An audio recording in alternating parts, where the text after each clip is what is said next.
Okay, guys, very welcome back to the show. We've got a unusual setting and show today, to say the least. I think I'm joined by Stephen Termini, who you've all seen in the news recently. He's a victim of a very savage and brutal attack here in Dublin City Centre a few weeks back. So, Stephen, first and foremost, how's your health and how are you doing?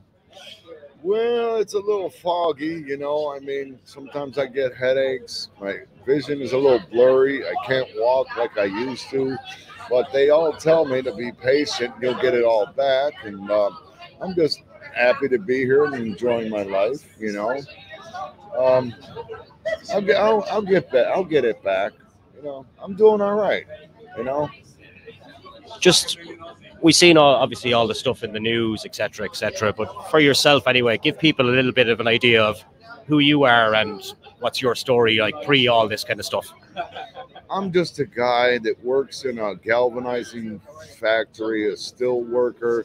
I go to work, I come home, I play my bass guitar and drums and do my laundry and buy my food, and don't bother anybody. But I like to research this country because I've always been pulled to this country, and my great grandmother is from here. Um, I just want to live here, a little part of the country where it's rural, and just grow my own vegetables and go fishing and have food, and that's it. Share whatever I have extra over. I mean, I'm 57 years old. I don't know how many years you have as a person on this planet, and I'd like to spend the rest of my life in this place. I've always wanted it, and I'm doing my best to achieve that. Talk to me about your connection with Ireland then from a family perspective and kind of what it means to you and maybe a bit of your heritage. Well, it starts with my great grandmother. Her name was Anne Donnelly, and she was from Westport, County Mayo. And when the famine hit this country, she skedaddled and left here and went to Canada. And from Quebec, Canada, she came down to Buffalo, New York, and settled and spent the rest of her days and ended up dying here. Um, you know, her one of her sons was my mother's father. But all those people died before I was even born, so I don't really have a connection. But something called me from this country about the culture and just the way things live. The people from back in the day lived here. I mean, I don't know what it is. I really can't define it, but something about it pulls me to it. And I thought that might help that connection, get me citizenship, but because she died before I was born, that really doesn't help. But if I have to work here 5 years and pay the visa and all of that, whatever I have to do, I want to be here, and I'm willing to do whatever it has to do. So she was 104 years old. She was interviewed by the newspaper in Buffalo, New York, and that's how I gained some information. The guy that works here at the Celtic Lodge found that information. I don't know how the hell he did it, but it was her birthday and when she was died, and I went to the genealogy community center out in Mayo there. Thank you. Celebrity. And yeah, and they explained to me, well, how this thing happens, how they find these people. And I tried to call the embassy, and they said, oh, she was so old she wasn't registered on the embassy. So I tried to call the church over there in Westport, and because of what they do, being with Catholics and stuff, they didn't have her information either. So I tried to find it, and something about that land over there was magical and historical and something great. And I just want to be there and spend the rest of my days on this planet before I die. Really. So, how many times were you in Ireland prior to this trip? This is the second time. First time I was here in Ireland was 2 years ago. And I stayed here at the Celtic Lodge, and I felt great. The people liked me, and I liked them, and they supported me, and there was no problem of violence or even to think about that happening, you know. And I was looking into finding a way. How do I do this? You know, with the government and jobs and the banks and all of those things. And you know, the second time I came back was this time. I really wasn't planning on heading back here, but what had happened for me was my job working at the galvanizing factory. We had a fraction in the kettle of zinc where this molten zinc leaked out. So everybody got laid off and they had to wait to replace it, get a tank from Hamburg, Germany, shipped over there. And it was just so much time, and what was I going to do? Sit around the house all day? Even though I did odd jobs and worked, but I had saved enough money to apply toward getting a house here. And I'm like, so I had money and the prices of airfare came down. And I said, you know what? Let me go. Let me go there for a month and try and make some more connections. And of course, that bang fired, and what happened, it is what it is. But, what are you going to do? I mean, I tried my best, but I made a lot of friends, and a lot of people know about me now, and they know what I really want to do. Just be a citizen here. I'm just an average guy, a worker. I don't cause no problems with anybody. I'm a musician, and I thought that the Irish music is fantastic. I have to say, I've learned how to play it a couple years ago from download videos from these pubs. And I like to show some stuff that I can do from American music. And I know people would like to dance to it and really get into it. And, that was another thing, part of something that I could give to this country, so. Did you notice a difference between when you were here 2 years ago to when you were here now in terms of surroundings? Did it seem more dangerous? Anything like that? Not at all. I never thought for one thought at all about that this place was dangerous. Back then, 2 years ago when I was here, staying in the same place, I got to meet and talk to musicians about music, and it was fantastic. It was just fantastic. I mean, I went to all the castles and saw all these ancient places, and it was just an amazing experience for me. And I never thought that would ever happen to me. Even when I got back here, I didn't hear about people being assaulted and homeless, drug abuse, and all of that. I never knew any of that until it finally happened to me. And it was the third day that I got here when that happened to me. And, thank God I survived, and thank God for the people of this country to, relate to me and do what they did and donated money for me and this, that, and the other thing. And it's just been amazing. It's been amazing. Could you describe for people that are listening or watching to this, kind of what exactly happened on the day that you kind of told me about earlier? Well, what happened was, I was staying at the Celtic Lodge, very nice place for me, always safe, always feeling great. And I was looking for a friend of mine that used to tend bar here. And somebody told me she works at a bar up the street.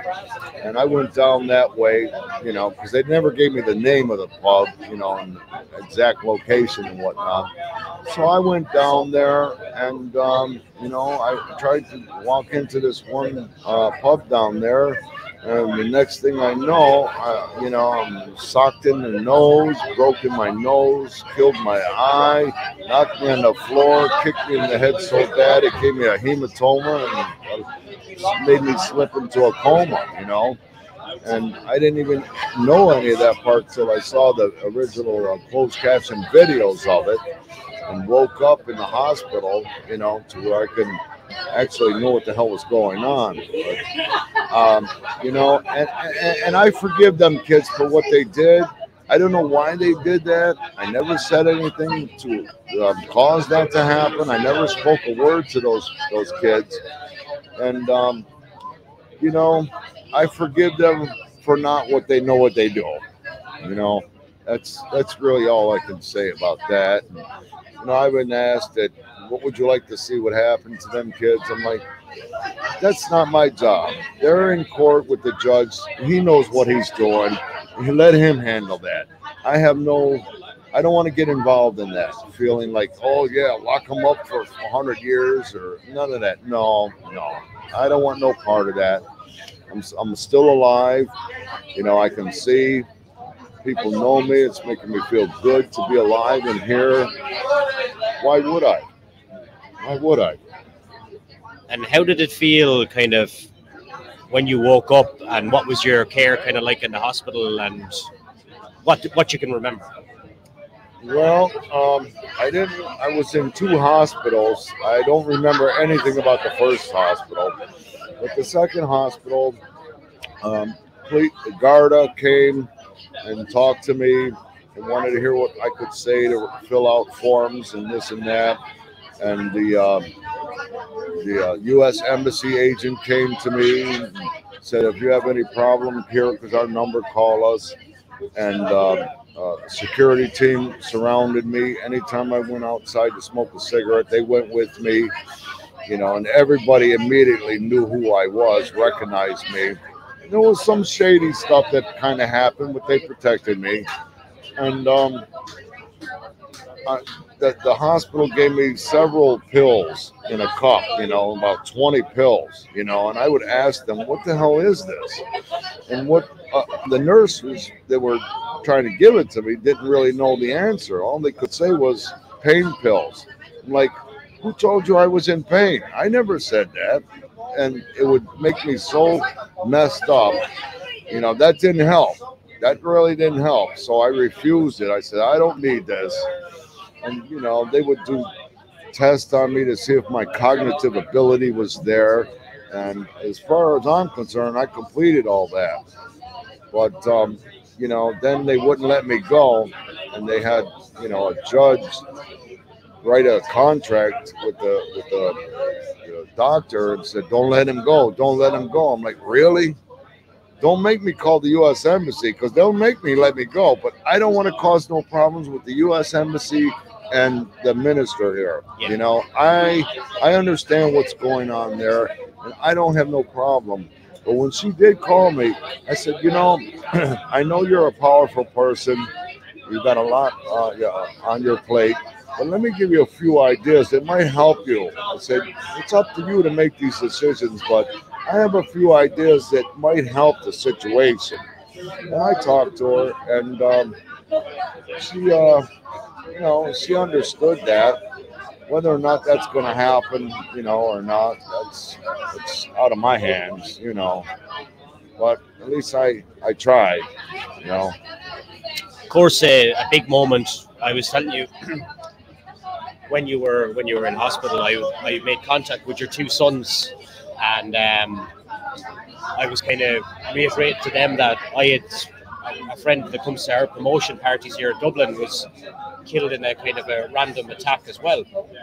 And all this stuff was going on with you in the news, and I made contact with the boys to try and get them over to one of my nights just to kind of make them feel at home here in Ireland as well.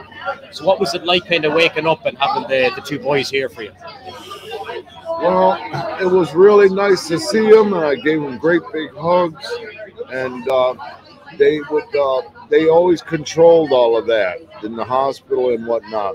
So it was for very short periods of time, and they came over here to try to take me back to New York, and they promised that.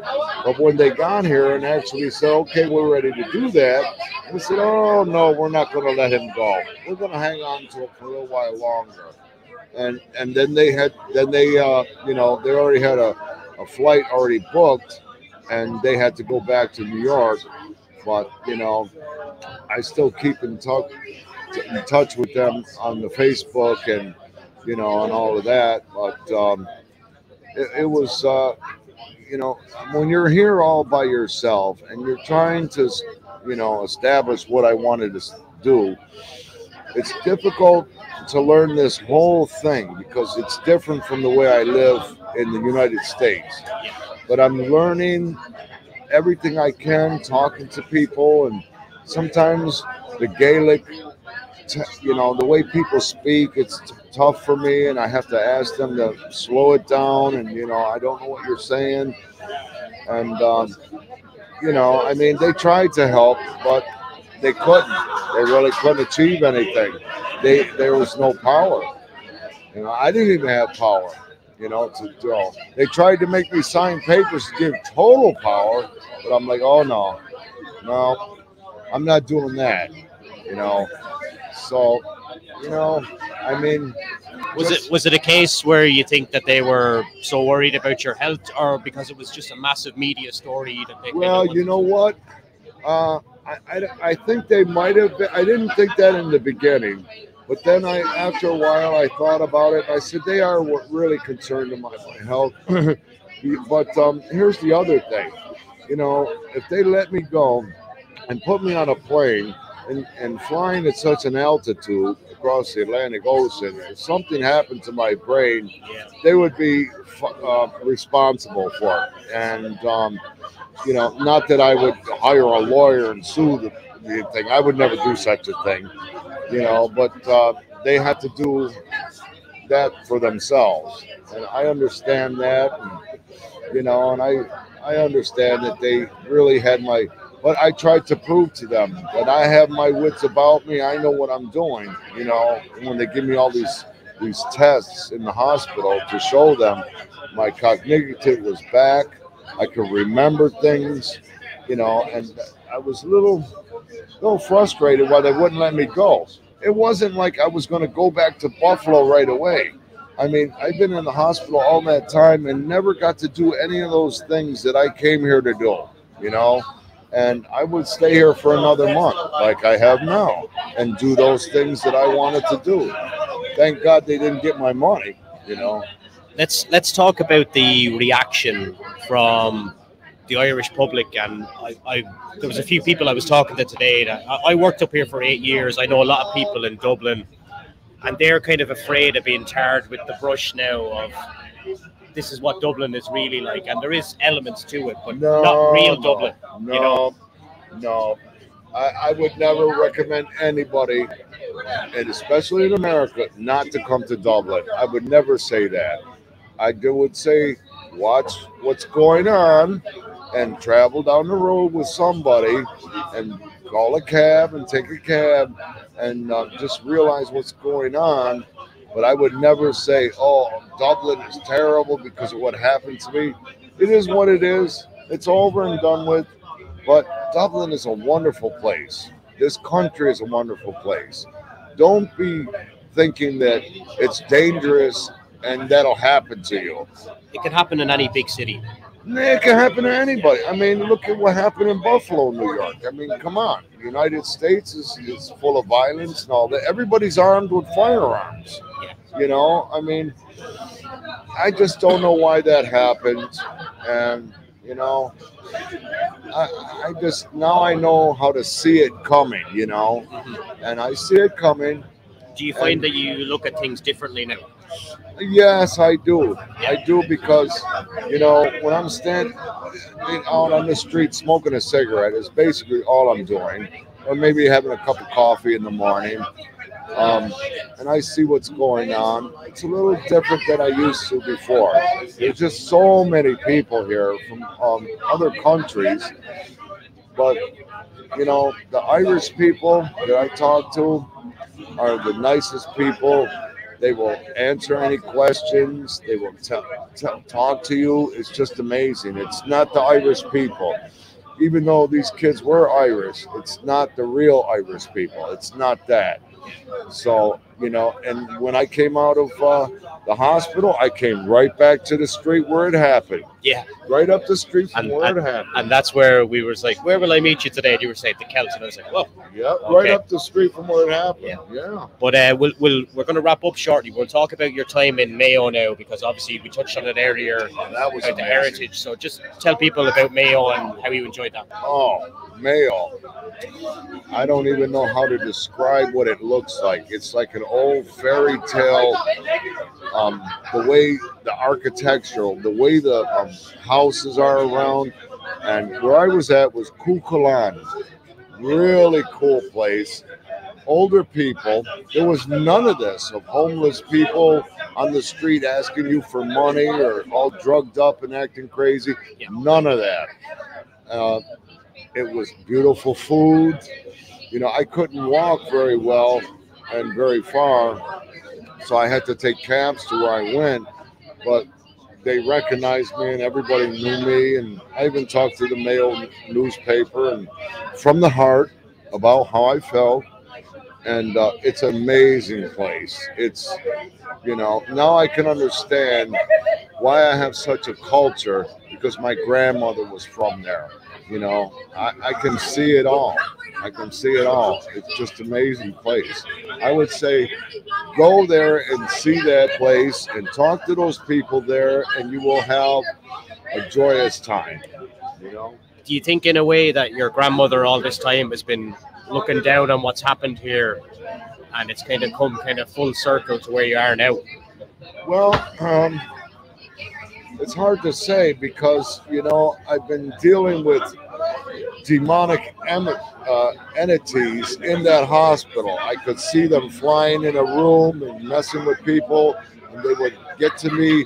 I could only sleep for 2 hours at a time before I would wake up, and I have these weird experiences that were strange to me. You know, I have had experience of paranormal experiences back in the United States and whatnot. It's not like because I got kicked in the head so bad that I didn't know what was going on. There was some weird shit going on. And, you know, back there, those people are salt of the earth. You know, they are the nicest kind. I mean, the stupidest thing that I would ask, they would talk to me about. That's You know? that's what it's like in the countryside. I can tell you from being there as well. It's totally different than the city, isn't it? It is. It is. I mean, you know, and they're older American, they're older people, you know, and I'm going to be 57 in a couple months, you know, and they just, even though I had a hard time understanding the way they spoke, and I expressed that to them, and they modified it. And the more I talked with these people and listened to these people, I learned to understand how to relate to this. They were the best. They were the best. So I suppose in closing then we'll say, what's next for you? I know you're getting a flight back to America tomorrow, but when are you coming back here? What's your plan? Because I know you have unfinished business. You have unfinished business. Possibly can. You know, I mean, all these Irish people gave these donations monetarily to my through my son, put a Facebook account thing. Yeah. And once I get my hands around that and figure out how to bring that money over here so I can buy a place over there in Westport, you know, that would be, as soon as I can do that. I know I have to have patience, but when I go back to Buffalo, I'm going to go back to my job. I'm not going to sit around and try to collect money and this and that. I'm a worker. I want to work, and and based on my plan, find out how I do all these things. It's a complicated thing, you know. I tried to open a bank account, but I didn't understand the way they do it. Now I do know, you know, and once I get all of that, you know, and I can get back there, and, you know, I have lawyers that say, we'll help you establish, you know, your citizenship. And I'm like, for free. Nice. That's amazing. I'm like, whatever you can do to help, you know, I mean, And I studied it. I know the process and all this. What you have to buy a visa and get a work thing and, you know, have a job. And I'm willing to work. I can do stuff, you know. And so I just go back to work and, you know, go to work, do my wash, go to the grocery store. You know, Normal that's shit. about it. Yeah, yeah. And then one day, as soon as I possibly can make that happen, I will be back. And we'll be happy to have you, man. Absolute pleasure today. Thanks so you. much for your Thank time. you. Thank Cheers. you.